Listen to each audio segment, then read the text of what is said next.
Hello everyone, कैसे हो आप सब। तो आज का जो वीडियो होने वाला है वो है 350 इलेक्ट्रा के ऊपर। आज इसको हम रिस्टोर करने वाले हैं। एक्चुअली में ये बाइक क्रैश हो गई थी, जिसकी वजह से इसके टैंक पर डेंट आ गया था। इसका चेसी फ्रेम बैंड हो गया था और चेसी फ्रेम बैंड होने की वजह से जो इसका साइड पैनल था उस पर इसका चेन सेट जो है वो चेन रगड़ खा रही थी, जिसकी वजह से वो भी डैमेज हो गया है। आप देख पा रहे होंगे कि इसका चेसी फ्रेम पड़ा है यहाँ पर, और इसके इंजन माउंटिंग क्लैंप वगैरह और इंजन वगैरह है। इन सब पर सबसे पहले तो वॉशिंग होगी। इसको पहले वाटर वॉश किया जाएगा, उसके बाद इसका केमिकल वॉश होगा और फिर इसे रेगमार की सहायता से इसकी घिसाई की जाएगी, ताकि जो इसका सरफेस है वो बिल्कुल क्लीन हो सके पेंटिंग जॉब के लिए। और ये इसका साइड पैनल जिस पर चेन लगने की वजह से कट गया है, तो इसको भी वेल्ड वगैरह कर कर ठीक किया जाएगा, क्योंकि कस्टमर के पास बैलेंस ज़्यादा नहीं था, तो उन्होंने बोला है कि थोड़े बजट में ही बाइक को तैयार करना है। तो चलिए फिर अब आपको सीधा मिलते हैं पेंट जॉब पर।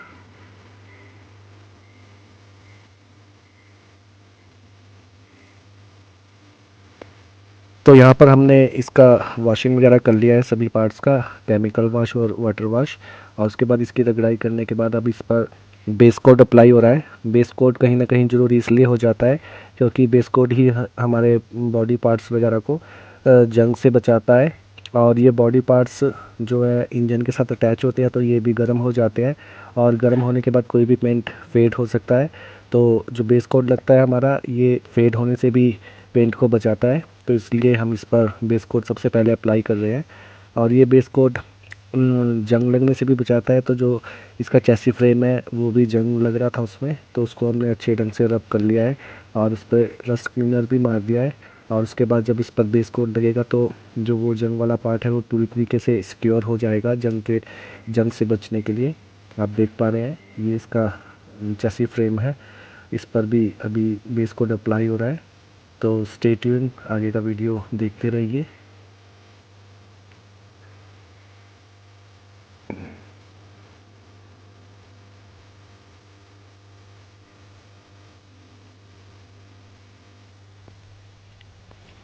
तो बॉडी पार्ट पर बेस कोट मारने के बाद अब बारी है पेट्रोल टैंक की। इसका डेंट हमने पहले ही निकाल लिया था।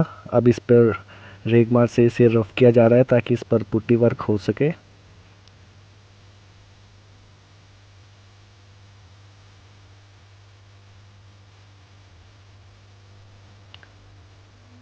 ये हमारा बॉडी फिलर होता है। ये बॉडी फिलर जो इसमें स्क्रैचेस वगैरह है उसको फिल करने के लिए होता है, ताकि जो हमारा सरफेस है वो पूरी तरीके से पेंट जॉब के लिए स्मूथ हो सके। तो चलिए अब इस पर पुट्टी फटाफट से अप्लाई कर देते हैं, उसके बाद इसकी रगड़ाई होगी। तो ये हमारी रगड़ाई शुरू हो गई है। इसे अच्छे ढंग से प्लेन किया जाएगा, सरफेस को एक बराबर किया जाएगा, ताकि इसके ऊपर हम अस्तर जिसको बोलते हैं, प्राइमर भी बोल सकते हैं आप, वो लगाया जा सके। ये हमारे बॉडी पार्ट्स हैं जो पेंट करने के बाद अब सूख चुके हैं, तो इन्हें हमने एक जगह इकट्ठा कर दिया है। ये चेसी फ्रेम भी इसका पूरी तरीके से सूख चुका है पेंट होने के बाद।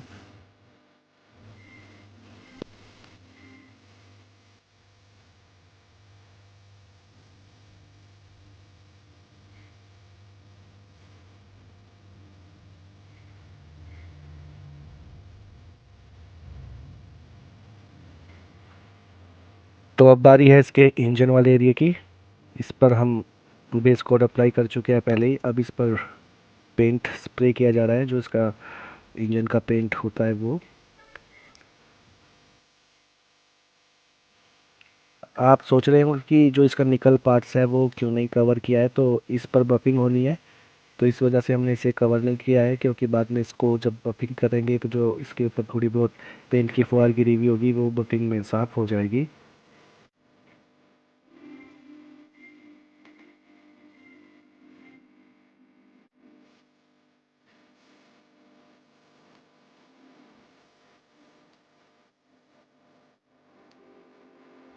तो पेंट जॉब से पहले आपने देखा ही था कि इसका इंजन कितना ज़्यादा गंदा हुआ हुआ था। तो फाइनली केमिकल वॉश और वाटर वॉश के बाद अब जब इस पर पेंट हो चुका है, तो आप देख ही पा रहे हैं कि कितना ज़्यादा नीट एंड क्लीन दिख रहा है इसका इंजन।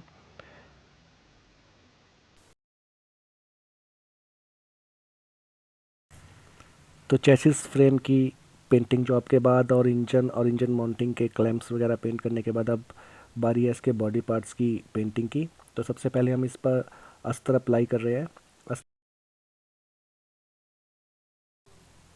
अस्तर अप्लाई इसलिए किया जाता है क्योंकि ये कहीं ना कहीं हमारा प्राइमर का भी काम करता है और पेंट को एक्स्ट्रा प्रोटेक्शन देता है, क्योंकि जितना ज़्यादा बेस आपका अच्छा बना हुआ होगा उतना ही पेंट की क्वालिटी जो है वो और ज़्यादा निखर कर आएगी। तो अस्तर अप्लाई करने के बाद अब इस पर हमने मैजिक ब्लैक कलर करना है, तो इसलिए हम इस पर बेस कोड मार रहे हैं ब्लैक कलर का।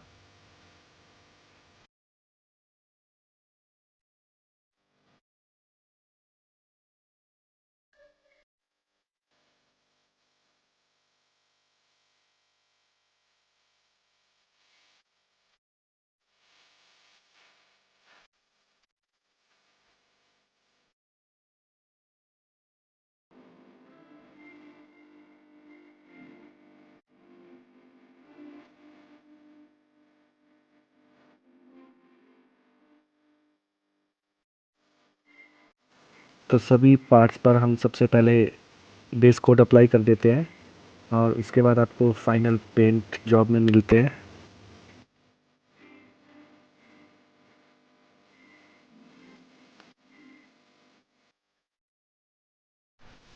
यहाँ पर हमने सभी पार्ट्स में बेस कोड अप्लाई कर दिया है और अब पेंट जॉब चल रही है। अभी मैं आपको पेंट जॉब कंप्लीट होने के बाद जूम कर कर दिखाऊंगा। ये मैजिक ब्लैक कलर है तो उस पर ग्रीन कलर के क्रिस्टल होते हैं, ग्रीन कलर का दाना, वो आप देख पाएंगे कितने अच्छे तरीके से निखर कर आया है। तो उससे पहले इस पर हम फटाफट से क्लियर अप्लाई कर देते हैं, क्योंकि क्लियर कोटिंग के बाद ही जो हमारा ग्रीन क्रिस्टल है वो अच्छे ढंग से निखर कर आता है।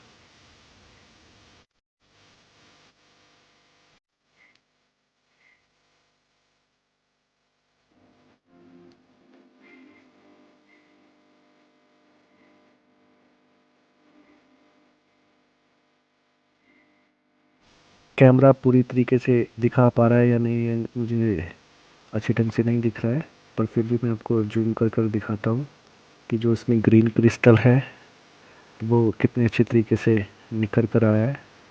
आप देख पा रहे हैं ये जो ग्रीन दाना दिख रहा है आपको, ये मैजिक ब्लैक कलर के क्रिस्टल है।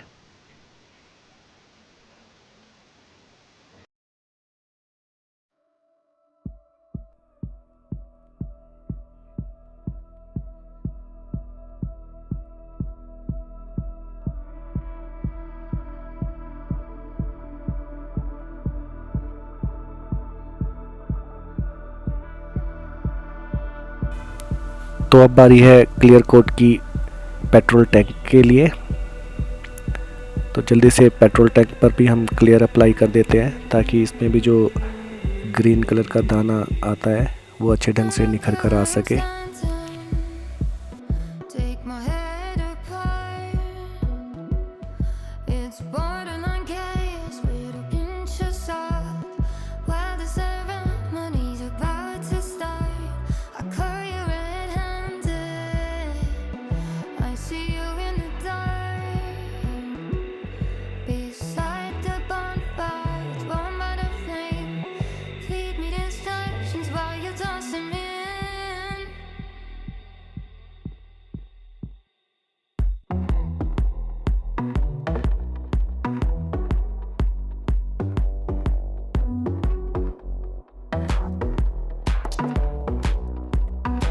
तो पेंट जॉब कंप्लीट होने के बाद अब बारी है असेंबलिंग की।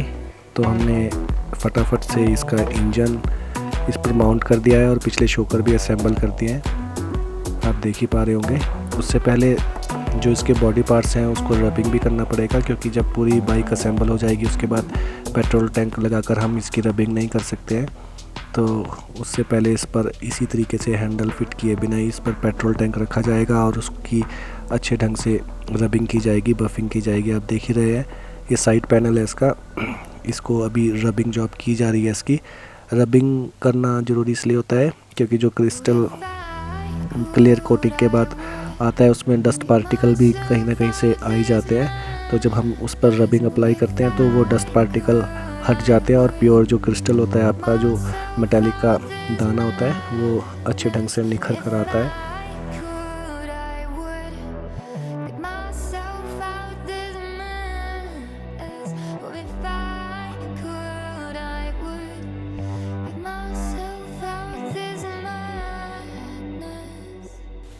मैं आप सभी से यही कहना चाहूँगा कि अभी मैं इतना ज़्यादा प्रोफेशनल नहीं हुआ हूँ वीडियो वगैरह एडिट करने में या उन्हें बनाने में।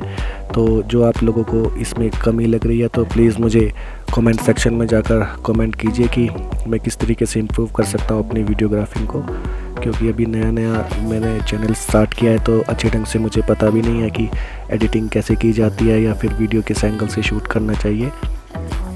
तो जो मुझसे गलतियाँ हो रही हैं प्लीज़ उसे इग्नोर कीजिएगा और मेरा साथ देने के लिए मेरे चैनल को सब्सक्राइब कीजिएगा, वीडियो को ज़्यादा से ज़्यादा लाइक और शेयर कीजिएगा, और जो मेरी कमियाँ हैं प्लीज़ आप कमेंट सेक्शन में जाकर मुझे बता सकते हैं।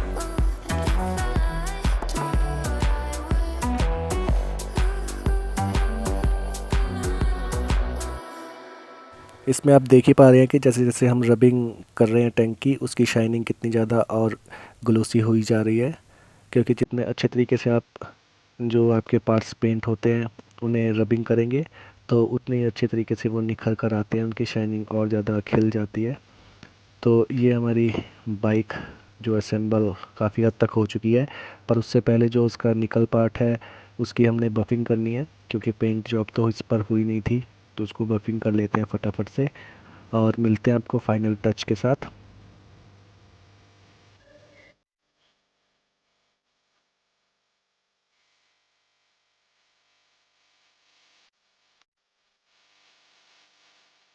तो बफिंग होने के बाद ये है रिजल्ट आपके सामने, आप देख रहे हैं कि इसका निकल पार्ट्स कितने ज़्यादा ग्लोसी हो गए हैं, कितने ज़्यादा शाइन कर रहे हैं ये।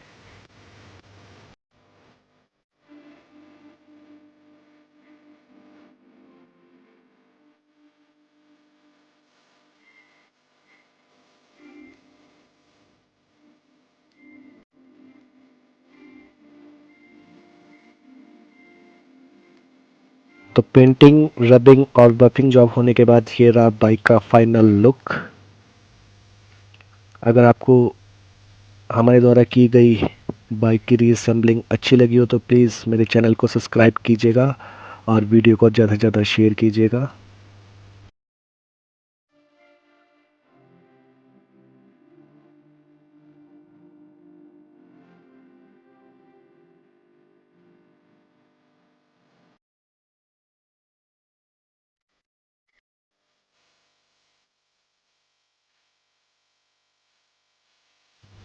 और अगर आप इसकी डिटेल वीडियो चाहते हैं कि हर एक पार्ट पर हमने कैसे कैसे क्या क्या जॉब अप्लाई की है और कैसे हमने इसकी रीअसेंबलिंग की है, इसको किस तरीके से हमने तैयार किया है, अगर आप उसकी डिटेल वीडियो भी देखना चाहते हैं तो प्लीज़ मुझे कमेंट सेक्शन में जाकर कमेंट कर बताइएगा, ताकि मैं आपको और अच्छे ढंग से बता पाऊँ कि मैंने इस पर किस किस तरीके से क्या क्या काम किया है।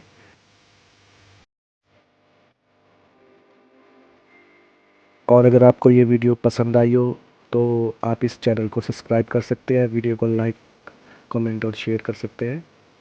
और नेक्स्ट वीडियो बहुत जल्दी आने वाली है जिसमें हम पूरी बाइक का इंजन जो है वो ओवरहाल करने वाले हैं। तो अगर आपको वो वीडियो देखना है तो उसके लिए आपको मेरे चैनल को सब्सक्राइब करना पड़ेगा, क्योंकि जब भी मैं वो वीडियो डालूँगा तो उसकी नोटिफिकेशन आपको आसानी से मिल पाए। और अगर आपको मेरी जॉब पसंद आई है तो प्लीज़ वीडियो को शेयर लाइक एंड कमेंट करना मत भूलिएगा। तो मिलते हैं आपसे फिर एक और नई वीडियो के साथ, तब तक के लिए सभी को बाय बाय, टेक केयर।